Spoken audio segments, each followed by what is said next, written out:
Dear Big Brother, I'm writing this to tell you I know you are watching.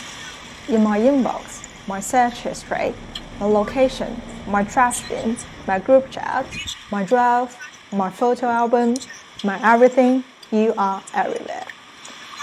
When people see the words private or privacy, I always laugh about it because privacy doesn't make sense if private doesn't exist. When people install an access control system on their main gate, they call it a private building. When people build a fence alongside their house, they call it a private garden. When people sit in their bedroom, they call it a private zone. When people set a password for their phone, they call it a private device. I can imagine your reactions behind the screen when people assume they have their privacy back. Because I used to hear a contemptuous sneer from you when I tried to paste the black tape on my webcam. The feeling is same as when 3-year-old me lied to my parents. My defense is too weak to sleep through. Obviously, you still know what I did, who I was, what I'm doing, where I am, what I plan to do, and who I will be. You must have known I'm afraid of ghosts. They are between real and unreal, alive and died. Some people can see them while somebody can't. But you are completely different from ghosts, aren't you? Everyone knows you are there, in the central tower of the panopticon. You are not a soul of someone who used to be alive, neither a living entity who is gradually dying, because you are immortal. You must have known I'm afraid of ghosts, but I'm not afraid of you. Even some people hate you, but I don't.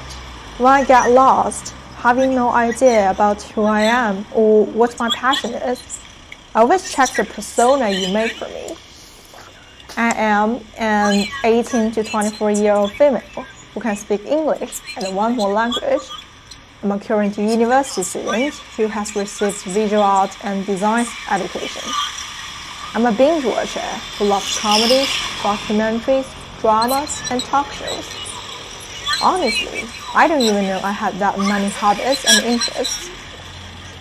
In ancient Greece, when anyone from slaves to soldiers, poets, and politicians needed to make a big decision on life's most important questions, they all consulted the oracle. But nowadays, you hold the most powerful prophecy in the world. You can not only see my present, but also see my future. I eventually bought the products you constantly recommended to me for ages, although I felt nothing at the very beginning. I was wondering, if you can predict what I possibly want to buy, you probably know what kind of person I will be in the future. If you really can predict the future, what is the maximum term you can reach? 1 week, 3 months, 5 years, or even you can predict a toddler's whole life when they just learn how to walk. If you really can predict the future, what will I be? Will I be pretty? Will I be rich?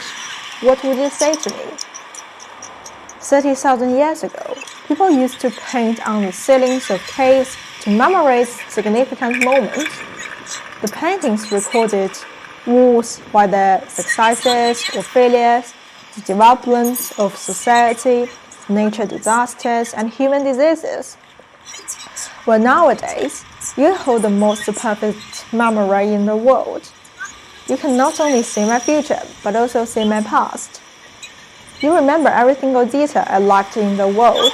It could be a humiliating post on Facebook that I made 10 years ago. It could be a random click to a fashion website through a targeted ad.